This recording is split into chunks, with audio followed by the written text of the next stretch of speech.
একটা মন ভালো করার খবর নিয়ে আসছে। তবে এই প্রথমবারের মতন যে আওয়াজ উঠেছে, এই আওয়াজটা যদি বলবৎ থাকে, যদি ছড়িয়ে পড়ে, তাহলে ভদ্র একটা রাষ্ট্র যখন ডাইরেক্ট অ্যাকশনে চলে যায়, তাহলে বুঝতে হবে যে না, এই ভদ্রলোক যেহেতু খেপছে, নিশ্চয়ই ওই মানুষটা খারাপ। একদম মেরুদণ্ড টু অর্থনীতি, সমাজনীতি টু কূটনীতি, সামরিক নীতি টু মৌতনীতি, হ্যাঁ, সবকিছু একটা প্যাকেজে চলে আসছে।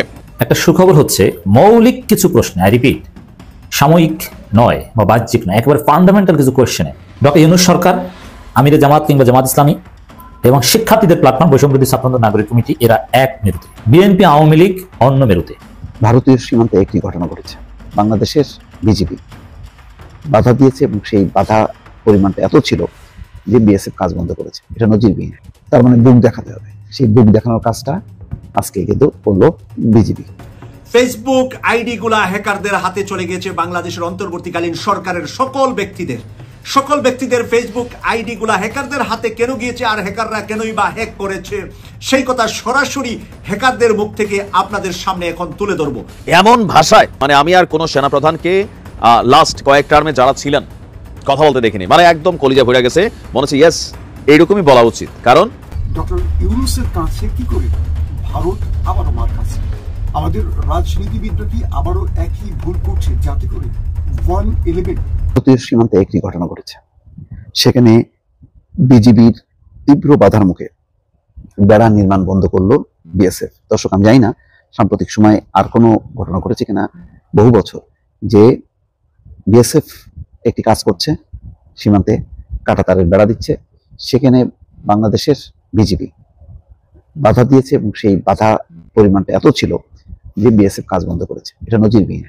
বাংলাদেশের এর আগের মাত্র 5-6 মাস আগে শেখ হাসিনা সরকারের সময় এরকম কোনো, তারা অনায়াসে তাদের মতন করে তারা মানে কাঁটাতারের বেড়া দিয়েছে, তাদের মতন করে লাইট পোস্ট নির্মাণ করেছে, যা খুশি তাই করেছে। কুকুরের মতন বা পশুর মতন, পাখির মতন মানুষকে গুলি করে মেরেছে, কেউ বাধা দেয়নি। এবং এই বাধা দেওয়াটা সম্ভবত একটা অপরাধ হিসেবে গণ্য করা হতো। সুতরাং একেবারে বিজিবির চোখের সামনে বিএসএফ যা খুশি তাই করেছে, কিন্তু পরিস্থিতি পাল্টে গেছে। কদিন আগে স্বরাষ্ট্র উপদেষ্টা কি বলেছেন, যে সীমান্তে প্রতিবাদ না করে পিঠ দেখানো যাবে না। অর্থাৎ আমি প্রতিবাদ করবো না, আমি পিঠ দেখাবো না, সেটা হবে না।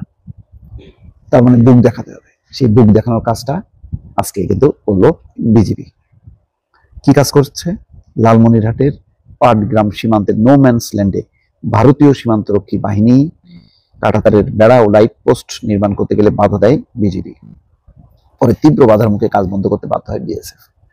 বুধবার সন্ধ্যায় রংপুর 11 বিজিবি ব্যাটালিয়নের এক প্রেস বিজ্ঞপ্তিতে এই তথ্য জানানো। রীতিমতো অফিসিয়াল নোটে এটা তারা জানাচ্ছে। বলা হচ্ছে, উপজেলার দহগ্রাম সীমান্তে আন্তর্জাতিক আইন লঙ্ঘন করে বিএসএফ নো ম্যানস ল্যান্ডে কাঁটাতারের বেড়া এবং লাইট পোস্ট নির্মাণ করার চেষ্টা করলে বিজিবি বাধা প্রদান করে। ফলে বিজিবির বাধায় বিএসএফ কাঁটাতারের বেড়া ও লাইট পোস্ট নির্মাণ বন্ধ করে। তার মানে নো ম্যানস ল্যান্ড, যেটা ভারত এবং বাংলাদেশের সীমান্তে একটা নো ম্যানস ল্যান্ড থাকে, যে কেউ সেখানে প্রবেশ করতে পারবে না, সেখানে তারা কাঁটাতারের বেড়া দিচ্ছিল। বিজিবি জানায়, মঙ্গলবার দুপুর 2টায় বিএসএফ এর 6 ব্যাটালিয়নের করুণ ক্যাম্পের সদস্যরা ভারতীয় নাগরিকদের সহায়তায় দহগ্রাম সীমান্তের বিএমপি 8/11S থেকে প্রায় 60 গজ ভারতের ভেতরে অবৈধভাবে কাঁটাতারের বেড়া নির্মাণ এবং লোহার খুঁটি দিয়ে লাইট পোস্ট স্থাপন শুরু করে। খবর পেয়ে বিজিবি দ্রুত ঘটনাস্থলে পৌঁছে বিএসএফ এর অবৈধভাবে কাঁটাতারের বেড়া এবং লাইট পোস্ট নির্মাণে বাধা প্রদান করে। কিন্তু বিজিবির বাধায় বিএসএফ জোরপূর্বক কাজ অব্যাহত রাখার চেষ্টা করলে বিজিবির টহল দল তীব্র প্রতিবাদ জানায়। এক পর্যায়ে বিজিবির বাধার মুখে বিএসএফ কাজ বন্ধ রেখে সীমান্তের 150 গজ ভারতের ভিতরে পিছু হটতে বাধ্য হয়। তার মানে এমন প্রতিবাদ ছিল, সেটি হয়তো পুরোটা ব্যাখ্যা দেয়নি। পরে বিএসএফ ভয় পেয়ে 100 গজ 150 গজ ভিতরে তারা ঢুকে যায়। এই ব্যাপারে পানবিড়ি বিজিবির কমান্ডার বিএসএফ এর কাছে এই অবৈধ কাঁটাতারের বেড়া এবং লাইট পোস্ট নির্মাণের মৌখিকভাবে প্রতিবাদ জানায়। সীমান্তে বিজিবির সার্বক্ষণিক টহল ও নজরদারি জোরদার করা হয়েছে।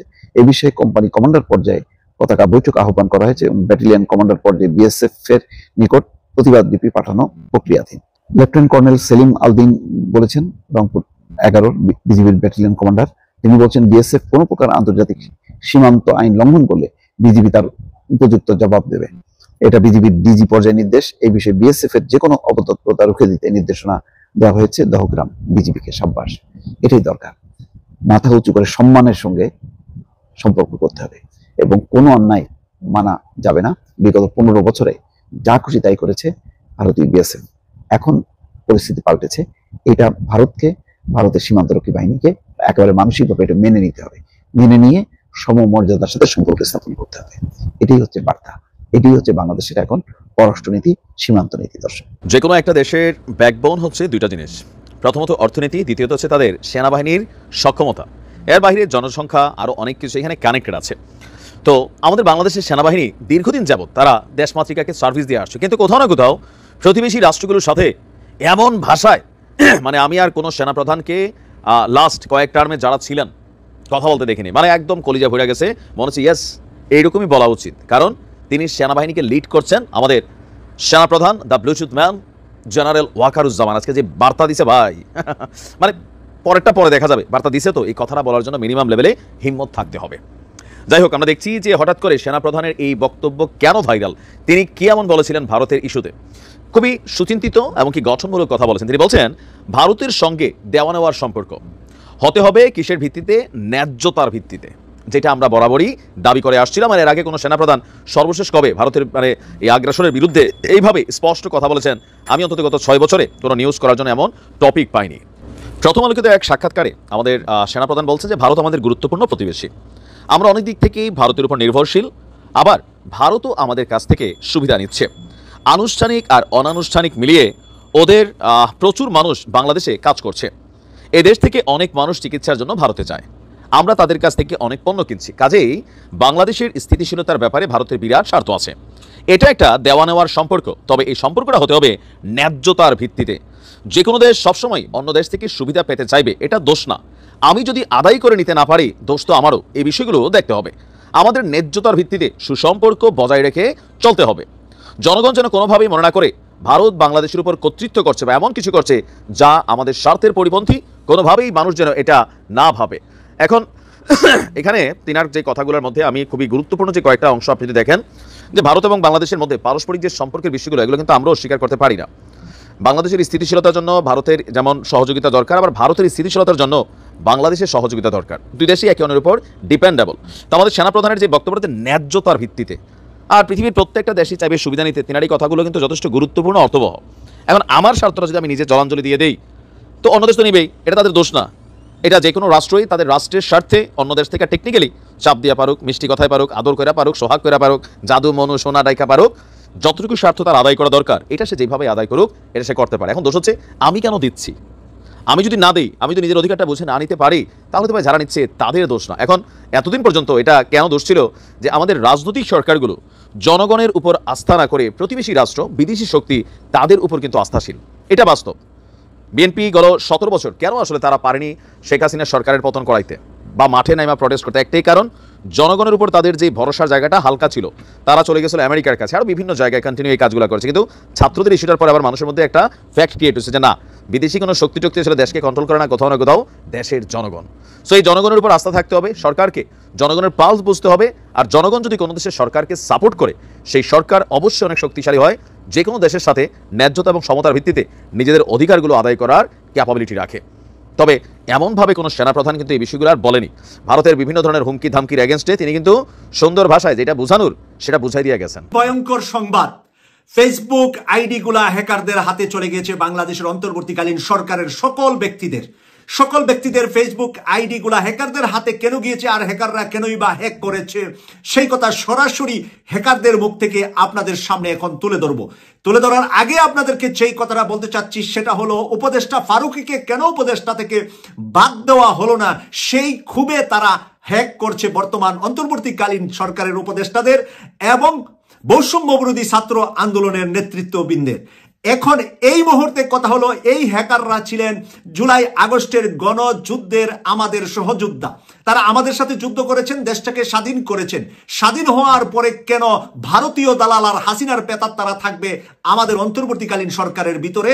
এই প্রশ্ন করছেন হ্যাকার নিজের মুখ থেকে এবং বলছেন এটা আমরা কয়েকজনের করে মাত্র জানান দিলাম, যদি খুব অতি শীঘ্রই হাসিনার বেতাত্তাদেরকে সরকার থেকে বের করা না হয় এবং জুলাই অগাস্টের বিপ্লবের আসল বাস্তবায়ন না ঘটানো হয়, তাহলে সরকারের যত উপদেষ্টা আছে, প্রশাসনের গুরুত্বপূর্ণ যতগুলা আইডিয়া আছে, সব জায়গায় পুরা বাংলাদেশকে তারা হ্যাক করে দিতে পারবে বলে তারা বলছে, এবং হাসিনার সময়ে তারা এই কাজগুলা নাকি করেছিলেন সেই জুলাই মাসে। তাই আমরা একটু তাদের মুখ থেকে শুনবো, তারপরে আমি বাকি বিশ্লেষণটা ফিনিশ করব। কি আসলে আপনারা এটা হ্যাক করেছেন কিনা, করলে কেন করেছেন, কাদের কাদেরটা করেছেন? আমি ব্যাপারটা বলি, আগে বলি রেকর্ডে পড়ে যাই আমরা। ব্যাপারটা হচ্ছে আমি বলি, আমাদের সাইবার কমিউনিটি জুলাইয়ের অভ্যুত্থানের মধ্যে সাইবার যুদ্ধে অপরিসীম ভূমিকা পালন করছে। এটা একমাত্র সোশ্যাল মিডিয়াতে যত সর্বসাধারণ আছে সবাই ব্যাপারগুলো হচ্ছে পাবলিকলি দেখেছে যে আমরা প্যাসিভ হাসিনার সময় আমরা প্যাসিভ হাসিনার বিরুদ্ধে কিভাবে কাজ করেছি, এবং যে জায়গায় থেকে জুনায়েদ আহমেদ পল্লব নিজে তার টিম নিয়ে, হ্যাঁ, যে তার টিম আমাদের সাথে যোগাযোগ করে হচ্ছে আমাদেরকে যে টাকা প্রলোভন দেখাইছিল, আমরা কিন্তু জুনায়েদ আহমেদ পল্লবের কথা আমরা রাজি হই নাই, এবং আমরা তাদের পক্ষ নিয়ে আমরা কাজ করি নাই। আমরা অবশ্যই স্টুডেন্টদের পক্ষে ছিলাম, এবং স্টুডেন্টদের পক্ষ থেকে আমরা কিন্তু পুরো আন্দোলনটা সাইবারে আমাদের যুদ্ধটা আমরা অব্যাহত রাখছি। এখন আমি যেটা বলতে চাচ্ছি আপনাকে সেটা হচ্ছে যে উপদেষ্টা গুলো আছে, কিছুদিন আগে আমরা উপদেষ্টাদেরকে আমরা একটা ওয়ার্নিং দিয়েছিলাম, 72 ঘন্টার একটা ওয়ার্নিং দিয়েছিলাম। সেই ওয়ার্নিংটা হলো যে উপদেষ্টা ফারুকীকে অপসারণের জন্য। উপদেষ্টা ফারুকীকে অপসারণ যদি না করা হয় সেই ক্ষেত্রে বাংলাদেশের সাইবার স্পেসে আমরা অ্যাটাক চালাবো, আমরা তাদেরকে বলেছি, ঠিক আছে?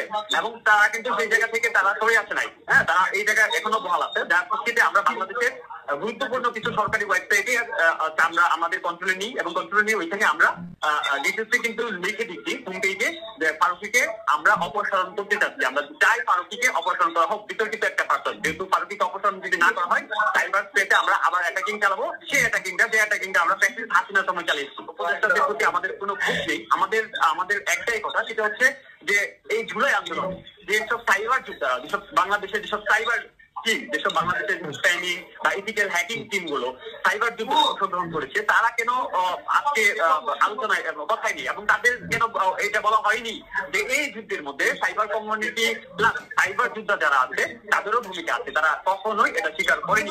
সাইবার যোদ্ধাদের ক্ষোভের বিষয়টা আপনারা তার মুখ থেকে শুনলেন। সরাসরি বাংলাদেশের একটি বেসরকারি টেলিভিশন তার সাক্ষাৎকার নিচ্ছিলেন, তার সাক্ষাৎকারটি সরাসরি টেলিভিশনে প্রকাশ হয়েছে, এবং আপনারা বিভিন্ন টেলিভিশন বিভিন্ন মিডিয়াতে ইতিমধ্যে অনেকে শুনেছেন তাদের কথাগুলা। এখানে বলেছেন যে আমরা যে ফ্যাসিস্ট হাসিনার বিরুদ্ধে যুদ্ধ করেছিলাম, সাইবার যোদ্ধা ছিলাম, তাদের নাম সরকার এখনো স্বীকৃতি দেন নাই কেন, এটা একটা তাদের খুব। আরেকটা হলো উপদেষ্টা ফারুকীকে যতদিন পর্যন্ত অপসারণ করা না হবে ততদিন পর্যন্ত তারা সেই যুদ্ধ চালিয়ে যাবে। তাহলে এক ফারুকীর জন্য কি বাংলাদেশ অচল হয়ে যাবে? আর এই সাইবার যোদ্ধাদেরকে আমি ব্যক্তিগতভাবে আজকে তাদেরকে আমি ধন্যবাদ দেওয়া ছাড়া কিন্তু আর কোনো উপায় নেই আমার কাছে। কারণ এই সাইবার যোদ্ধারা যদি হাসিনাকে বিতাড়িত করার জন্য মাঠে কাজ করে থাকে, সাইবারে হেল্প করে থাকে, এবং তারা এটাও এখানে উল্লেখ করেছেন যে তারা নাকি আমরা যারা আন্দোলন সংগ্রামে জড়িত ছিলাম আমাদের বক্তব্যগুলা বেশি বেশি করে ছড়িয়ে দেওয়ার জন্য তারা নাকি কাজ করেছে সাইবারের মাধ্যমে। আর হাসিনার সরকার যাতে করে আমাদের আইডিগুলা বন্ধ করতে না পারে সেটাও তারা টেকেল দিয়েছে আমাদেরকে। তাহলে পুরা যুদ্ধটার ক্ষেত্রে সাইবারের নেটওয়ার্কের ভিতরে, সোশ্যাল মিডিয়ার ভিতরে যারা ইঞ্জিনিয়ার হিসাবে কাজ করেছে তারাই সাইবার অ্যাটাককারী। তাই এই ইঞ্জিনিয়ারদেরকে মর্যাদা দেওয়া আমাদের সকলের দরকার। আমার হৃদয় থেকে তাদের জন্য ভালোবাসা তৈরি হয়েছে তার মুখের কথা শুনে। প্রিয় দর্শক, আপনাদের কেমন লেগেছে তার মুখের কথা শুনে? আপনাদের মন্তব্য কেটিভি 24 এর কমেন্টস করে আপনারা লিখবেন। প্রিয় দর্শক, আমরা ফারুকীর মতন একটা নোংরা একটা অপদার্থকে উপদেষ্টা বানিয়ে দেশটাকে কি আমরা ধ্বংস করে ফেলবো? এখন সাইবার অ্যাটাক মানিটা কি? কয়েকজন উপদেষ্টাকে করে দেখালেন তারা করতে পারেন, আর বলেছেন যে যদি ফারুকীকে না করা হয় তাহলে আমরা অ্যাটাক আস্তে আস্তে বাড়াতে থাকবো। তাই বাড়াতে গেলে কি হবে? দেশ অচল হয়ে যাবে। দেশের প্রশাসনের সর্বোচ্চ লেভেলে তারা সাইবার অ্যাটাক যখন করবে, দেশের বিভিন্ন দেশের বিভিন্ন মন্ত্রণালয় বিভিন্ন কিছু কিন্তু সাইবার অ্যাটাক হয়, এতে অনেক কিছু ধ্বংস হয়ে যেতে পারে। তাই সেই জায়গা থেকে সাইবারে যারা আমাদের জন্য এই যুদ্ধে কাজ করেছিলেন তাদেরকে সরকারের পক্ষ থেকে সম্মাননা দেখিয়ে এবং তাদের দাবিগুলা মেনে আমাদের এই গণতান্ত্রিক দেশে 24-এর বিজয়ীদের যেই স্বপ্ন, সেই স্বপ্নকে তারা লালন করছে এবং স্বপ্নকে বাস্তবায়ন করা পর্যন্ত তারা সাইবারে সেভাবে কাজ করে যাবে বলে তাদের মুখ থেকে আমরা শুনলাম। আমরা আশা করি সরকারের টনক নড়বে। এই কথা শোনার পরে আসিফ নজরুলের গাদ্দারিও শেষ হয়ে যাবে। যে কোনো সময় তারা আসিফ নজরুলকে উল্টিয়ে উলঙ্গ করে দিবে। কিন্তু আমরা যতটুকু এখন বুঝতে পারলাম যে ফারুকী সহ আরো যারা একটা গ্যাং আছে আওয়ামী লীগের যে গ্যাংটা আছে ভিতরে, ওই গ্যাংটা যদি সোজা না হয়ে যায় তাহলে সোজা করে ফেলবে তারা যে কোনো সময়। প্রিয় দেশবাসী, শুরু থেকে শেষ পর্যন্ত যারা এই ভিডিওটি দেখেছেন সকলকে জানাই অসংখ্য অসংখ্য ধন্যবাদ। যারা এরকম নিউজ ভিডিও পেতে পছন্দ করেন তারা অবশ্যই এই চ্যানেলটি সাবস্ক্রাইব করে পাশে থাকা বেল আইকনটি বাজিয়ে দিবেন। যারা এখন এই ভিডিওটি শেয়ার করেননি, এই ভিডিওটি দ্রুত শেয়ার করে সকলকে দেখার সুযোগ করে দিন। আজকের মতন এই পর্যন্ত, দেখা হচ্ছে পরবর্তী কোনো ভিডিও নিয়ে ইনশাল্লাহ।